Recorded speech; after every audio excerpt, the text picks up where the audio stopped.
लखन लख्यो रघुवंश मणि। भगवान श्री राम ने धनुष की ओर देखा। लक्ष्मण जी तो राम जी को देख ही रहे थे। पुलक गात बोले वचन, बड़े पुलकित भाव से श्री लक्ष्मण जी महाराज ने धरती को दबाते हुए बोला। अर्थात पहले जब बोले थे धरती को दबाया नहीं था, बोल दिए थे तो धरती डगमगा गई थी। अब बोल रहे हैं धीरे बोले, पर धरती को दबाते हुए बोले कि अब बोलना है। जैसे कुंजरहु कमठ अति कोला, धरहु धरनी धरि धीर ननोला। जैसे कुंजरहु कमठ अहि कोला, हे दिग्पालो, हे कच्छप, हे शेष, हे पूर्व, धर्म धरनी धरि धीर ननोला। इस धरती को अच्छे से धारण कर दो, यह धरती डोलनी नहीं चाहिए। अब बड़े सिद्धांत का विषय है कि अब तो पृथ्वी की फोटो भी आ गई, पृथ्वी घूम रही है, यह सब पर आपने कहीं शेषनाग को देखा है कि धरती को धारण किया? फोटो में कहीं शेषनाग है? तो आप बताइए धरती को शेषनाग ने धारण किया है कि नहीं? विचार करिए। भगवान श्री शेषनाग जी महाराज ने धरती को धारण नहीं किया। अंडकोश समेत गिरि कानन, अंडकोश के अर्थात ब्रह्मांड के साथ इस पूरे ब्रह्मांड को भगवान ने अपने शेषनाग पे धारण किया है। और अभी इतना विज्ञान प्रगति पर नहीं है कि पूरे ब्रह्मांड की छाया पा ले। अर्थात केवल पृथ्वी को धारण शेषनाग नहीं किए हैं, ब्रह्मांड को धारण किया है भगवान ने। किसको? ब्रह्मांड को। और ब्रह्मांड कितना दीर्घ है कि ऐसी करोड़ों आकाश गंगाएं उसमें है। तो भगवान श्री शेषनाग जी ने सभी से कहा कि अब नहीं डोलना चाहिए। राम के धर्म धर्म धरि धीर न डोला। इस धरती को इस प्रकार से बैलेंस करना है तुमको कि यह डोलनी नहीं चाहिए। राम चढ़ई शंकर धनु तोरा, हो जगज जुन आय सोरा। भगवान श्री लक्ष्मण जी महाराज शेषनाग कूर्म वराह सभी से कहते हैं कि राम चयन शंकर धनुष तोड़ा। भगवान श्री राम इस धनुष को तोड़ना चाहते हैं। तो सजग सुनियाय मेरा, मेरी यह आज्ञा है कि तुम सावधान हो जाओ, अर्थात तत्पर हो जाओ। इस प्रकार से थाम लो कि यह टूटनी नहीं चाहिए। चाप समीप राम जब आए, नर नारही सुर सुखति मनाए। भगवान श्री राम तोड़ने के लिए जब उसके पास आए तो सारे जनकपुर के नगर के नर नारी अपने अपने पुण्यों को बनाने लगे। आजकल तो पुण्य की बात ही नहीं करनी चाहिए कि पुण्य ही नहीं कर रहे हैं लोग, क्या उसे मनाएंगे? उन्होंने पुण्य किया था, पुण्य आत्मा थे। हमसे पूर्व हमारे पूर्वज बड़े सिद्ध थे, ज़्यादा पढ़े लिखे नहीं थे, पर जीवन में उन्हें इतना विवेक था कि क्या करना सही है और क्या करना गलत है। आज के लोग पढ़े लिखे तो बहुत है, पर उन्हें सही और गलत का ज्ञान नहीं है। तो वही कह रहे हैं कि पहले के पूर्वज अपने पुण्यों को मना रहे हैं कि हमारे पुण्य लग जाए, इस जानकी को पर धनुष टूट जाए, हमारे पुण्य चले जाए तो चले जाए, पर इस धनुष इसका भला हो जाए। ऐसी भावना थी पहले के पूर्वजों की। उस भावना को बड़ा ही अच्छा हमारे वर्णन कर दिए जी। सब करि संस्यो अरु अज्ञानु, मद मही पही करे अभिमानु। सभी लोगों के संशय और अज्ञान और मूर्ख राजाओं का जो अभिमान था, उस अभिमान भृगुपति करी गर्भ अरुआई, सुर मुनि बरही केरी कलराई। परशुराम जी महाराज की गर्भ की हत्या कर दी है। पहले के पुस्तकों में आप आगे की कथा में श्रवण करेंगे। सुर मुनिवरन केरी कलराई, देवताओं और मुनियों की कायरता, देवताओं को भी कायरता है। अर्थात कहने का अभिप्राय है कि भगवान की लीला देखी कितनी मांगती बड़ी है कि भगवान अनुभव सबको हो रहा, पर विश्वास किसी को नहीं हो रहा कि अर्जुन छूट सकता है। ऐसी बड़ी अद्भुत लीला भगवान कर रहे हैं।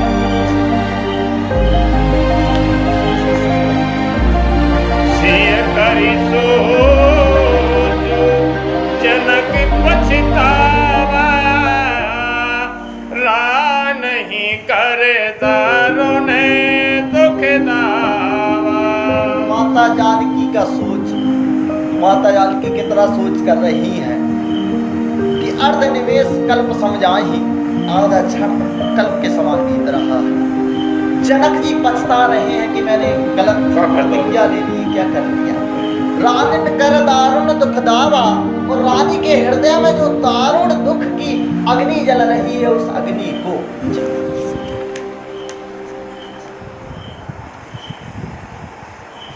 शंभु चाप बड़ी बोहित पाई, चढ़े जाई सब संग बनाई। यह सब शिव जी के धनुष रूपी बड़े जहाज को बैठ गए। अर्थात यह सब चीज गर्भ, श्री परशुराम जी का गर्भ, सीता जी का सूझ, इनका कारण क्या है? वह धनुष वह जहाज है, और भगवान का जो बल है वो क्या है? समुद्र।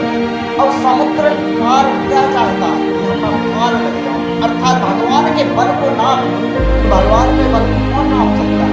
तो शंभु चाप बड़ मोहित आई, चढ़े जाई सब संग बनाई, सब उसमें बैठ गए। जब हम तो भगवान देख लेंगे कि कितना राम बाहुबल सिंधु अपारो, चहते पारो नहीं को गढ़हारो। राम जी के बल को यह जानना चाहते हैं कि इस परमात्मा में कितनी शक्ति है। परमात्मा की शक्ति में ऐसी अनेक दृष्टांत पहले के लोगों ने संयम और तपस्या में ऐसे अनेक दृष्टांत दिए। एक बहुत बड़े संत थे, वह संत जाते थे तो राजा का एक, उस समय मुगलों का शासन था, तो मुगल के लड़के की तबीयत खराब थी। तो किसी ने कहा वो बड़े तत्वदर्शी संत हैं, तो उनके पास जाओ, वो ठीक कर सकते हैं। और राजा गया नंगे पैर उनके पास। वो कहा महाराज मेरे इस बालक की तबीयत खराब है, और उनका जब ठीक हो जाए, वो वहाँ से ठीक होकर चला आए। अब मौलवी को बात लग गई कि ये संत के कारण मेरी छवि खराब हो गई। उसने बहुत ज्यादा लोगों को बहकाकर प्रताड़ना करवा दिया सैनिकों से उस संत को। और संत को यह बताया गया कि राजा स्वयं ऐसा करवा रहा है। तो संत ने कहा कि उस राजा का लड़का मर गया, मर गया। अब उसकी दयनीय दशा करने के लिए उस शासक ने कहा कि कोई भी व्यक्ति इस व्यक्ति के जो चने हैं वो खाते थे, चने थे उसके पास, तो कोई भूले ना हो, भूलेगा घर दिया। तो वह सबके पास जाने लगे चना खाने के लिए। तो उनका चना बहुत टीका पहरिया थी। उन्होंने ऊपर को देखा कि सूर्य तुझे शर्म नहीं आती, तुझमें बड़ा क्या है, बहुत प्रकाश है, बहुत अग्नि है, तू इनको भूल दे। सूर्य भगवान वहां पर आ गए, जहाँ सूर्य ही प्रकट हो जाए तो वहां कुछ बचने वाला साफ हो गए। और के बस बस ऐसा कहकर यह कोई कपोल कल्पनाएं नहीं, ऐसे दृष्टांतों से कथाएं और शास्त्र लिखे हैं कि यह अद्वितीय परमात्मा की शक्ति का जिसको अनुभव हो गया है वो सब करने का सामर्थ्य है। उसकी वसूलियत यदि परमात्मा है तो फिर उसके पास कोई अन्य चीज की कमी नहीं। लोगों के सामने वो फकीर बनकर रहे हैं, बड़ी उसकी नम्रता है। क्यों? क्योंकि उसे पता चल गया कि संसार का परम पद जो है भगवान के श्री चरण कमल ही है। तो राम बाहुबल सिंधु अपारू, चहत पार नहीं को कड़हारू। भगवान की महिमा को यह सब जानना चाहते हैं इस धनुष के माध्यम से, पर वास्तविकता में धनुष तो एक तुच्छ है, भगवान की महिमा तो असीम है। राम बिलो के लोग सबे चित्र लिखे सो दे, चितई सी कृपा यतन, जानी विकल विशेष लखन सिया राम चंद्र संकर हरि ओम जय जय सिया राम जय जय हनुमान संकट मोचन के पार राम बिलो के लोग सब, भगवान श्री राम ने सभी लोगों को देखा, चित्र लिखे से जैसे थे वैसे ही खड़े, अर्थात बना रहे हैं चित्र जैसे स्तंभित है। चितई सी कृपा यतन, कृपा की भगवान के पास आकर श्री राम जी ने फिर जानकी जी को देखा कि जानी विकल विशेष रूप से माता जानकी को दुखी देखा। किस प्रकार से विशेष रूप से, किस प्रकार का विशेष है उसको आगे की अर्थात में स्पष्ट करते हैं। देखी विपुल विकल पे देही, निमसी बिहात कलप सब देही। देखी विपुल विकल पे देही, माता जानकी जी को अत्यंत विकल देखा। निमिष विहात कल्प सम देही, एक एक क्षण जिनका कल्पों के समान व्यतीत हो रहा है।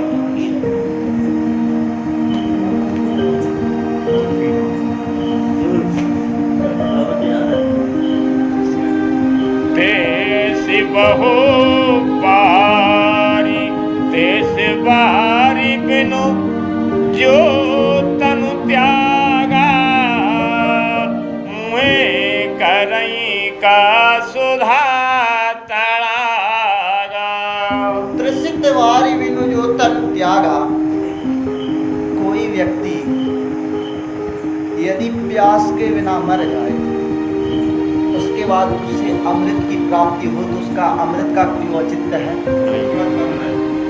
अर्थात इतनी माता जानकी दुखी है कि यदि भगवान थोड़ा और समय लगाए तो हो सकता है कि माता जानकी जी का प्राण उत्सर्ग हो जाए। इस भाव को बताने के लिए ही हनुमान जी ने वहां बताया कि नाथ जुगल लोचन भरिवारी, वचन कहिए कछु जगत तुम्हारी। अर्थात हे प्रभु, आप उस विषय को जानते हैं कि धनुष भंग के समय माता जानकी एक क्षण की देरी से क्या मृत्यु को प्राप्त हो सकती थी, उससे अधिक माता लंका में दुखी है। वो एक क्षण कट रहा है। फिर कहा कि तुम जीवित कैसे हैं? कि नाम पाहेरु दिवस निशियो ध्यान तुम्हारे कपाट, ध्यान का किवाड़ लगा दिया। यदि ध्यान का किवाड़ लग जाए तो व्यक्ति सुरक्षित हो जाता। इसलिए माता जानकी की क्या प्राण नहीं निकले, नहीं तो उनका दुख इतना अधिक है वो कि वह वहां पर एक क्षण जीवित रहने की उनका सामर्थ्य नहीं है। तो देख विपुल कलवई देही, निमिष विहात कल्प सम देही, पुरत्रसित वारी बिनु तन त्यागा, ये करे का सुधा तड़ागा। भगवान मान रहे हैं कि कुछ ही क्षण में माता जानकी अपना देह अवसान कर सकती है, लय हो जाएगी लीला का। जी का बरसा सब कृषि सुखाने, समय चुके पुनि का बरताने। का वर्षा जब कृषि सुखाने, यदि खेती ही सूख गई और फिर बरसे पानी तो उसका कोई महत्व नहीं।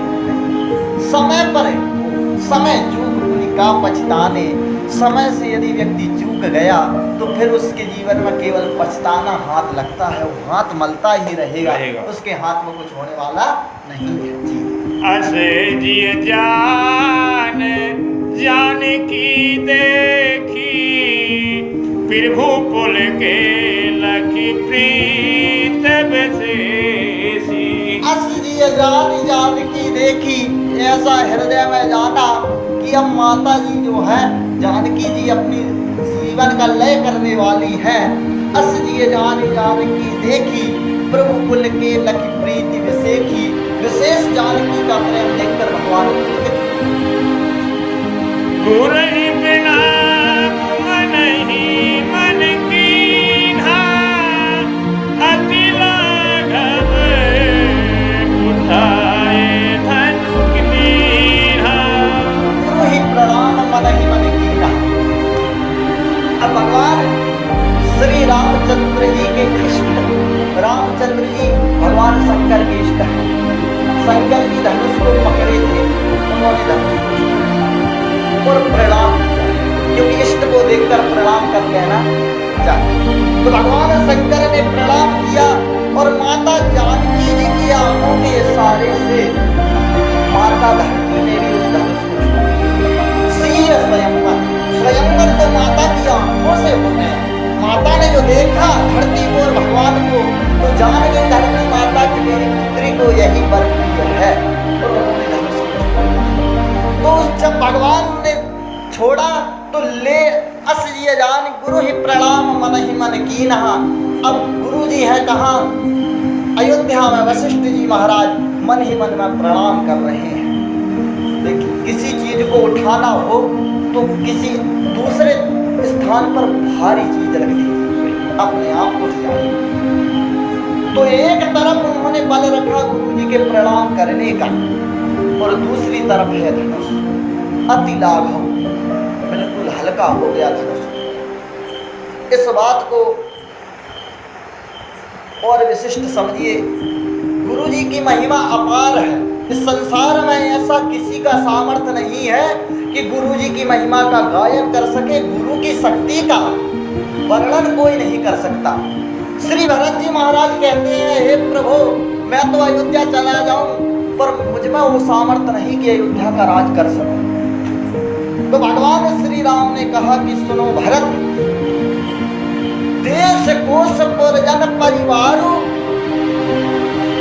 गुरुपद रज लागे छर भार। गुरु जी के चरणों की धूली के समान है। गुरु जी के चरणों को धूली अपनी आंखों में लगा लो, ये जो संसार का जितना तुम सामर्थ्य समझ रहे हो वह सामर्थ्य तुम्हें तुच्छ लग जाएगा। अर्थात गुरु जी की महिमा इस संसार में सर्वश्रेष्ठ अधिक है। इस रामचरितमानस में गुरु जी को प्रणाम करने के बाद फिर लोगों को इस कथा को आगे बढ़ाया है, क्योंकि गुरु के महत्व के बिना कुछ हो ही नहीं सकता। क्यों? आप देखिए कि कोई बल्ब है, आंखें भी अच्छी हैं, और यहाँ पर लिखा है और अनपढ़ बालक है उसे बिठा दीजिए तो कहेगा ये तो काले अक्षर भैंस के समान है। किसके समान? अर्थात करोड़ों सूर्य भी अंतःकरण के अंधकार को नष्ट नहीं कर सकते, पर गुरु जी का जो प्रकाश है वो अंतःकरण के अज्ञान रूपी अंधकार को नष्ट कर सकता है, ज्ञान को प्रस्फुटित कर सकता है। जान लिया भगवान श्री राघवेंद्र सरकार ने कि जिस धनुष यदि रावण से नहीं उठा अपने गुरु को अपमान करने के कारण, तो मेरे प्रणाम करने से धनुष उठ जाए। गुरु ही प्रणाम मन ही मन कीन्हा, अति लाघव उठाए धनुष। और भगवान ने उस धनुष को उठा लिया। तम क्यों दामिनी जिमें जब लयऊ, पुनि लव धनु मंडल समभयऊ। जैसे बिजली कड़कती है उस प्रकार से भगवान ने बिजली की फुर्ती में उसे बिजली के समान उठा दिया और यह जो आकाश था वो आकाश बादल के समान हो गया। इस प्रकार की उपमा गोस्वामी ने दी थी। लेत चाहत खेचत गाढ़े, कहूँ न लखा देखे सब ठारे। भगवान ने कैसे उठाया, कैसे लिया और कैसे खींचा। काऊ न लखा देख सब ठारे। भगवान की मूर्ति कितनी है कि किसी ने उसे देखा नहीं। अब किसी ने नहीं देखा तो भगवान गोस्वामी तुलसीदास ने इसे लिख कैसे दिया। काऊ न लखा देख सब ठारे। गोस्वामी तुलसीदास जी कह रहे हैं कि वही देख सकता है बिजली को, बिजली के अंदर क्या हो रहा है जिसकी आंखों में दिखती है जिसके शंकर जी। और शंकर जी सामने हाथ जोड़कर खड़े तो उन्होंने देख लिया कि मनुष्य भगवान ने खा लिया। और यह रामचरितमानस बनाई किसने है? रचि महेश निज मानस राखा। इसे किसने लिखा है? श्री गोस्वामी तुलसीदास जी कह रहे हैं कि यह रचना जो रामचरितमानस की है यह भगवान शंकर की रचना है। किसकी रचना है? भगवान शंकर की रचना है, अन्य किसी की। इसको कई संतों ने कई भावों में कहा। एक बहुत बड़े दिव्य संत थे, उनकी वाणी है कि मानस मानस है भैया महेश ने बनाई है। किसने बनाई? मानस मानस है भैया महेश ने बनाई है। और बाबा तुलसीदास कहे हनुमान की लिखाई है। इसे हनुमान जी ने सुधारा है, हनुमान जी ने इसे देखा, चेक किया है कि इसमें कोई गलती तो नहीं। अर्थात मानस के समतुल्य कोई ग्रंथ नहीं। आम का रस है तो छओं शास्त्र सब ग्रंथन को रस, सारे शास्त्रों का जो रस है वो रामचरितमानस में है। पर उस रस का अनुभव ले, रसिक व्यक्ति ही उसका रस का अनुभव ले सकता है। रसिक व्यक्तियों की कृपा से ही उसकी अनुभूति होती है।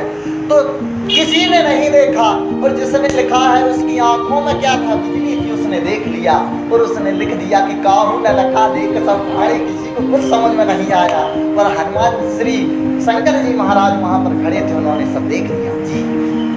तेहि क्षण राम पद धनु तोड़ा, हरे भुवन धनु घोर कठोरा। तेहि क्षण राम मध्य धनु तोड़ा। भगवान ने उसी क्षण उसको मध्य से तोड़ दिया। इस मध्य की कई अर्थ, न स्वर्ग लोक में तोड़ा, न पाताल लोक में, मध्य मध्य, न आकाश में तोड़ा, न धरती में बीच में